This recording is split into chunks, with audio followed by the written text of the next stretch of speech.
ಆದರೆ ಕೇಂದ್ರ ಸರ್ಕಾರ ತನ್ನ ರಾಜಕೀಯ ಒಂದು ಏನಪ್ಪ ಅಂತಂದ್ರೆ ಮಾಡೋ ಸಲುವಾಗಿ ತಮ್ಮದನ್ನು ತಾವು ಆ ರಾಜ್ಯಗಳಲ್ಲಿ ಆ ಜನರ ಪ್ರೀತಿಯನ್ನು ಗಳಿಸೋ ಸಲುವಾಗಿ ಇಂಥ ಕೆಲಸಗಳು ಮಾಡೋದ್ರಿಂದಾಗಿ ಇವೆಲ್ಲರೂ ಮುಂದಿನ ದಿನಗಳಲ್ಲಿ ಇನ್ನಷ್ಟು ತೊಂದರೆ ನಾವು ಅನುಭವಿಸುವಂಥ ಪರಿಸ್ಥಿತಿ ಎಲ್ಲ ರಾಜ್ಯಗಳು ಬರ್ಬೋದು.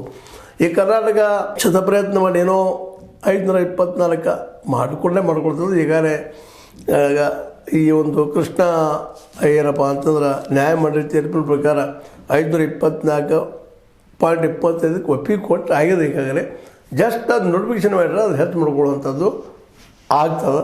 ಇದಲ್ಲೇ ಏನಪ್ಪ ಅಂದ್ರೆ ಇಷ್ಟರೊಳಗೆ ಬಗೆಹರಿಸಬೇಕಾಗಿತ್ತು. ಒಟ್ಟಾರೆಯಾಗಿ ಕರ್ನಾಟಕಕ್ಕೆ ಮಾತ್ರ ಒಂದಿಷ್ಟು ತೊಂದರೆ ಆಗೋದ್ರಲ್ಲಿ ಎರಡು ಮಾತೇ ಇಲ್ಲ. ಯಾಕೆಂದರೆ ಒಂದು ಕಡೆ ನೀರನ್ನು ಕಳ್ಕೊಳ್ತಾ ಇದ್ದೀವಿ, ಎರಡನೇದಾಗಿ ವಿದ್ಯುತ್ತಿನ ಕೊರತೆ ನಮ್ಮಲ್ಲಿ ಸಾಕಷ್ಟು ಅದ. ಇದು ಹೈಡ್ರೋ ಎಲೆಕ್ಟ್ರಿಸಿಟಿ ಆಗಿತ್ತಪ್ಪ ಅಂದ್ರೆ 524 ಮೀಟರ್ ಎತ್ತರ ಆಗಿದ್ದಪ್ಪ ಅಂತಂದ್ರೆ ಸಹಜವಾಗಿ ನಮಗೆ ಇನ್ನಷ್ಟು ವಿದ್ಯುತ್ ಉತ್ಪಾದನೆ ಮಾಡೋದಕ್ಕೂ ಹೆಲ್ಪ್ ಆಗ್ತಿತ್ತು ಅನ್ನುವಂಥದ್ದು ಒಂದು ಅಭಿಪ್ರಾಯ.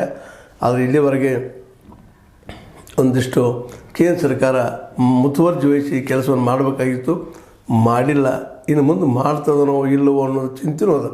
ಆದರೂ ನಾವು ಭರವಸೆ ನೀಡಬೇಕಾಗ್ಯದ ಮತ್ತು ಮೇಲಿನ ಮೇಲೆ ಕೇಂದ್ರ ಸರ್ಕಾರನ ಒತ್ತಡ